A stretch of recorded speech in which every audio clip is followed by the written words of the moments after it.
How's it going, backpackers and campers? Dave here with Off-Grid. I'm into backpacking, hiking, camping, and gear, and we all have them, so let's talk about them. These are my gear purchase regrets. Okay, so in thinking about today's video and kind of rifling through my list here, I actually ended up breaking it off into another list, so be on the lookout for another video, which is basically all the gear purchases that you make that you never end up using in the field. So I had to kind of break those off, but the list is actually pretty decent. Don't lie to yourself. You know you make these mistakes just as much as I did here. So let's just get right into the list here in no particular order whatsoever. Let me just go down the list here. And the first one's actually a really funny one. So you all heard about convertible pants, right? And that's somewhat common when you're out in the field. The ability to slide your shoe in and out, take the cuff off, breathe, and be able to ventilate a little bit easier on those hot days makes sense. But have you all ever heard of the convertible shirt?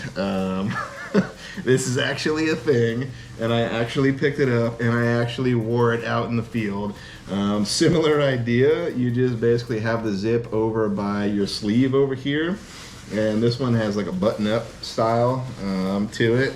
So it just looks like a regular long shirt that you could take the sleeves off of. I was like, well, if they have convertible pants, a convertible shirt might work just as well.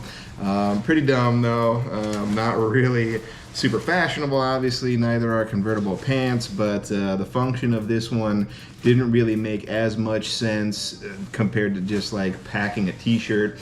So this is one that I think I wore once. I snagged the button on it and ripped it off and was like, this is dumb, I'm never gonna wear that again. So that's the first item. The second item coming down the list here is actually not horrible, and I'll tell you why in a second. But this is, let me see if I can get it the right way up here. Yeah, there we go. I just had to flip it around.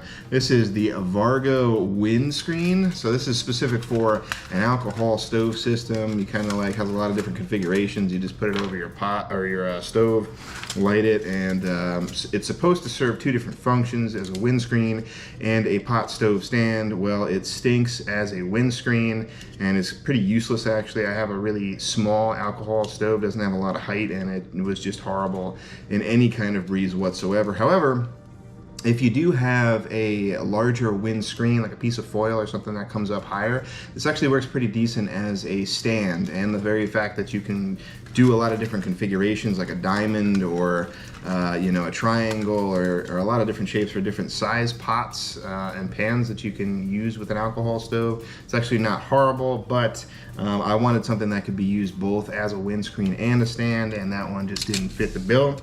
Moving right along now, I'm gonna say another gear regret that I have is pretty much every single sleeping pad that I've ever bought up until I got like the super high-end name brands, and I didn't want to believe it. I didn't want to buy into the hype of those other brands, but you definitely should buy into the hype for your sleep system. There's a reason why those pads end up having the highest ratings and consequently the highest price tags as well, but you should definitely invest in your sleep. I'm not going to really unfurl them, but this was just one of the many like sleeping pad knockoffs that I got. This is Wellex. This one's actually huge. I don't know if you can tell on screen here, but like really wide when it's packed up. This was a sort of like a combo. It's like a memory foam as well as inflatable pad that had a horizontal baffle. Was really uncomfortable out in the field. Didn't really enjoy it. I have a bunch of others, but I just didn't grab them out here. Basically, long story short, invest in a really good sleeping pad, everybody, and you will not regret it. Kind of going along with that sleep system there is pretty much another regret that I have is every single pillow that I bought. So this one is actually more recent. This is the Trekology 2.0.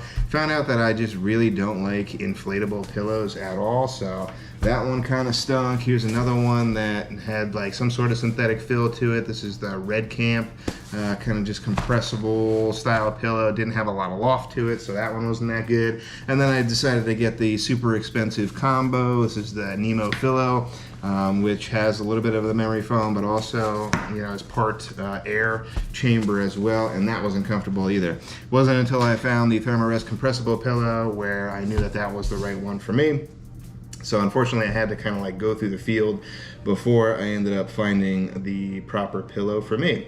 The next item that I can show you guys here, sorry, it's right off screen, are these suckers right here. This is from Adidas. These are hiking shoes. So there's a couple of different variants that you have to look at for you know, your footwear when you're out there. You have the ever popular trail runners, which are going to give you the most amount of versatility and comfort when you're out there.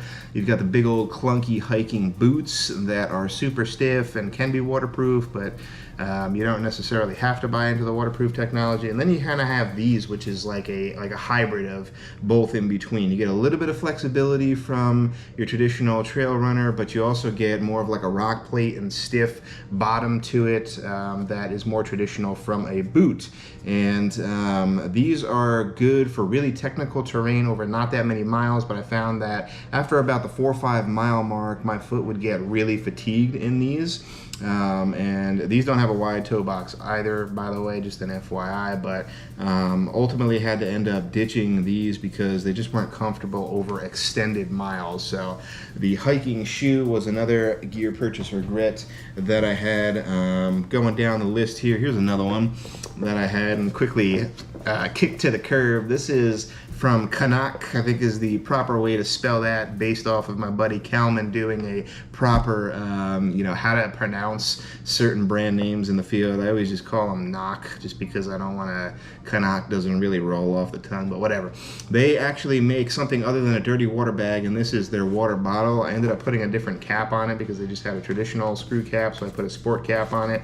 Problem with this thing is, you know, it's collapsible, which is okay, you know, that was one of the selling points, but isn't really good when you're trying to like get it out of a sleeve and drink out of it. So not that great of an option here, but it is reusable and you can like wash it out, so that's another reason why I got it, but didn't really work that great for me in the field.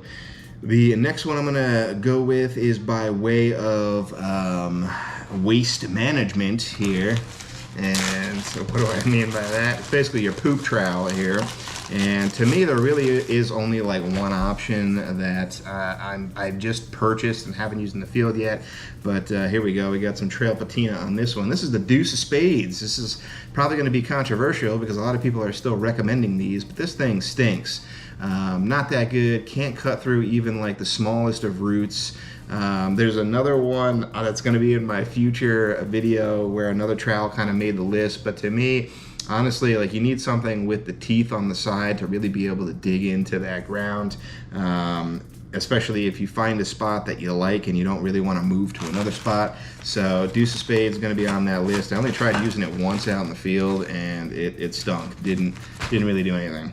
Another one I have for you here, and I just mentioned in a recent video, but this is a small little scoop. It's not really like your traditional gear item, but I ended up using this to try and scoop some, you know, protein powder with like some MCT oil into my Smart Water bottle. I needed something with a smaller diameter. I thought this would do it, but there's actually something better on the market.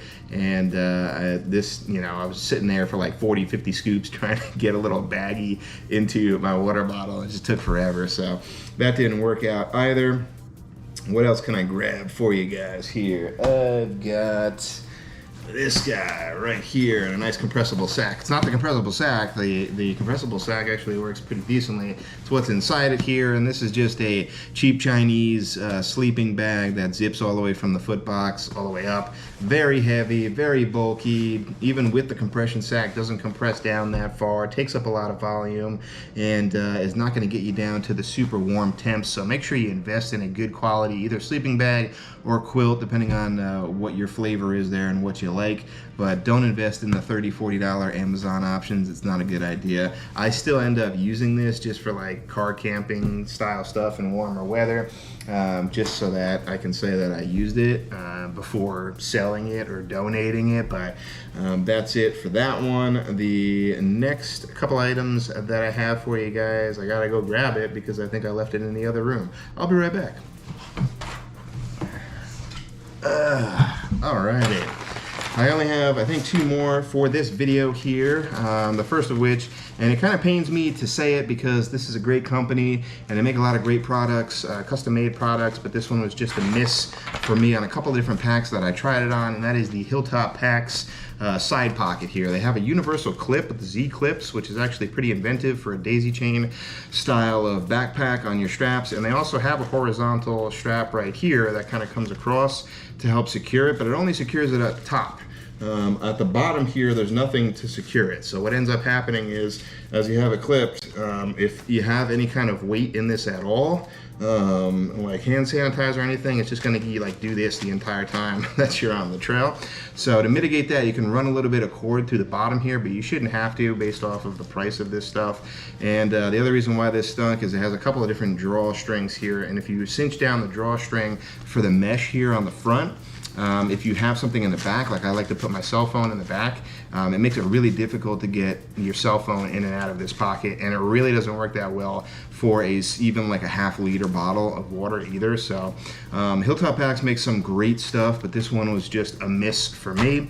And then the very last item that I have here, and I was kind of sad about this one as well because I'm not into fanny packs, so I thought maybe I could do something on the chest instead, so I picked up this guy right here. This is the Z-Packs multi-pack, I think they call it. They got a lot of different clips here on the back that you can use the straps that it comes with to do different configurations. You can have like a satchel. One of the reasons why I got it was because if we were going to like drop pack and maybe slack pack or something like that, do like a day hike once you get to a campsite, then you could use this as well. And it's a little bit bigger than a fanny pack too, maybe by almost double your traditional fanny packs. Big space inside. It has the waterproof seams, I think, on it too, so the only part that might be a little water susceptible would be the zipper here. So great size, but I just couldn't really get it to work properly for me. Like I said, I tried to put it like on my chest here, and it was like doing this thing just like the Hilltop Packs pocket did.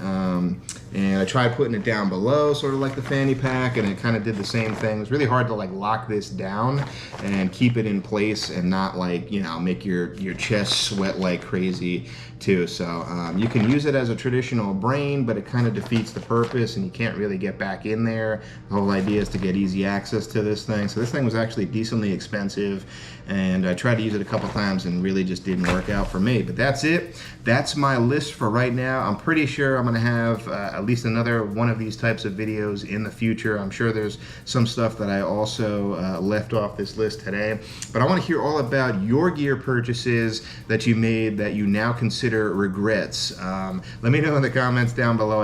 I always love reading the comments based off of my video topics. But thanks for watching this week, guys. I really appreciate you. And remember, if you're headed off grid, make sure you do your research and you make it a safe one. I'll see you on the next one.